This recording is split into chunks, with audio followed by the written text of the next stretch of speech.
Hi, I'm Greg. I just wanted to make a short video to show you how I stain laser cut wood for models. It's really easy. It makes your models look so much nicer, and I think I've learned a few things along the way, so I wanted to share them. Okay, so the first thing I use, you can use whatever brand you want, but I found the Varathane that I got at Home Depot to be really good. It's oil-based, which is one thing you want to do because water-based can soak into the wood, make it expand, and you got real problems. So you have to use an oil-based stain. I've made a test piece, some of the different colors that I like. Maybe you can't see this, I don't know. But the idea is I can see some of the different stain colors on pieces of wood, which are scraps from previous models. And one of the things I do as well, because I find that some of these get really dark, is I will mix the stain 50-50 with a natural color. And that gives me the lighter variation here on this chart here. Anyway, today I'm just doing it with the red oak stain. I've got my table set up, pretty basic, a lot of newspapers. It's not that you make a lot of mess, it just makes it a lot easier. One of the things I learned was I can stain a whole sheet at one time and not stain individual pieces. You can have a couple hundred pieces in some of these models, so it really can be time consuming to punch them out, stain them individually. I found I can stain a whole sheet.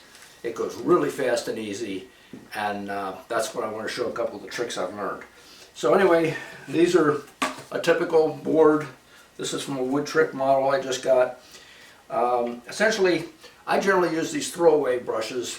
You probably use any brush, but I will stain this heavily. I put a lot of stain on.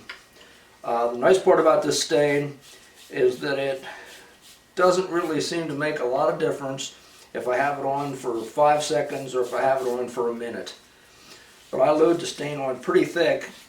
That way it kind of goes in between the cracks where it's been die cut, and you don't have much touch up later.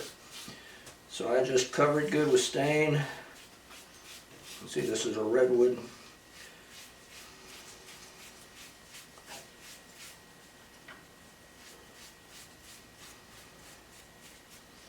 And I forgot a step. I need my wife's help with this. I forgot to put my gloves on. I use these gloves. They're throwaways. You can get it, I don't know, where'd you get them, honey? The dollar store? Amazon. And they make it a lot easier to hold these things and not worry about getting... They were cheap. I usually, I'm going to let my wife show you a little trick here. A lot of these are really too big, so I just go ahead and tape the edges. Makes them a little tighter and they don't get in the way quite as much when you're staining. Now, finish this board off.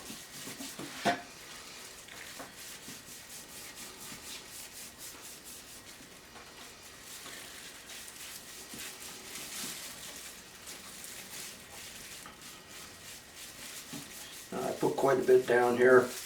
Now, all you gotta do to wipe this off, I've got a bunch of scraps from cotton t-shirts. That's basically a white cotton sheet. You can just see how easy it is to wipe this off.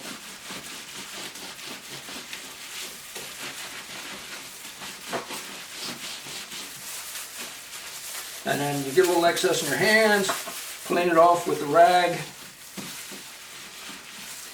Look how gorgeous that looks. Now you see you got a mess on the other side. That's nothing to worry about because, like I said, it doesn't take much difference whether it's been on for a minute or 2 or 30 seconds.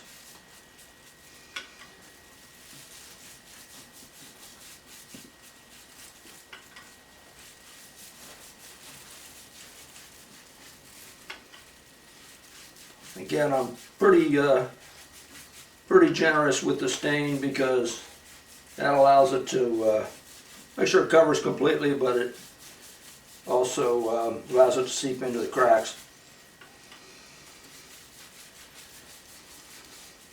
And again, now I'm holding it with my hand and I'm not worrying about it because I've got these gloves on.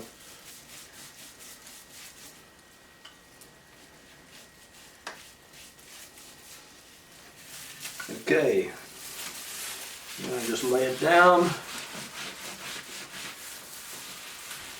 wipe it off, get the excess off.